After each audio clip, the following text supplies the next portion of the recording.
So let's discuss thyroidectomy in detail. What is the position of patient? You can see head is extended and it is 30-degree head up position.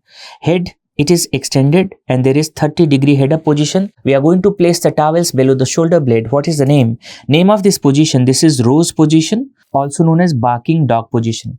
So it is the rose position, you can see. This is the rose position, also known as barking dog position. What is the advantage of this field? Since head up position is there, what happens? 30-degree head up and head is extended. Advantage is that there is bloodless field.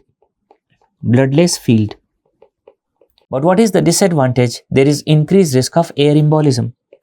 These patients are having increased risk of air embolism. Air embolism. So you have to remember name of this position. This is rose position or barking dog position. How we do thyroidectomy? Have a look. So guys, we discussed that in thyroidectomy there is rose position or barking dog position. So here you can see patient is supine, semi-fowler position with neck in extension.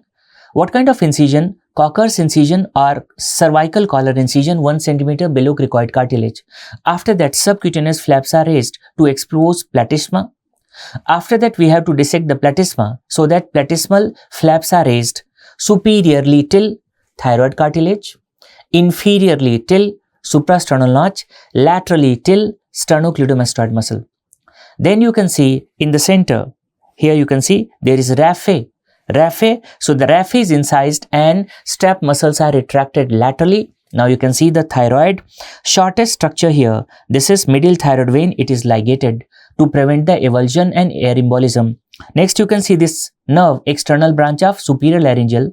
So superior thyroid artery and vein, it's ligated close to thyroid to prevent injury of external branch of superior laryngeal. Similarly, inferior thyroid artery and vein is again ligated close to prevent vascular infarction of parathyroid. Why? Because parathyroid gland, it is supplied by parathyroid artery, which is an end artery. You can see thyroid is rolled. See the relation. Here you can see trachea. These are parathyroid, right? And here there is recurrent laryngeal nerve. This is ligament of Berry.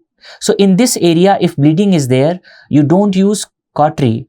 Control it with pressure. So ligament of Berry, it is divided. After that, what we do? We are going to divide the isthmus from the center and it is separated from anterior aspect of trachea. Similarly, it's done on opposite side. So strap muscles are approximated and sutured. After that, you can see platysma. This is also approximated and sutured. And after that, skin is approximated and sutured. And we have to put closed suction drain. After that, that is Romo drain. Clear? So this is how thyroidectomy is done. Two things we have to remember. What? Superior thyroid vessels, these are ligated close to thyroid to prevent injury of external branch of superior laryngeal nerve. Inferior thyroid artery is ligated close to thyroid to prevent vascular infarction of parathyroid. Why? Because parathyroid artery is a branch of inferior thyroid artery. It's an end artery. And first vessel which is ligated, that is middle thyroid vein, because it's a short structure. During retraction and dissection, it might be avulsed, leading to what? Air embolism. Clear?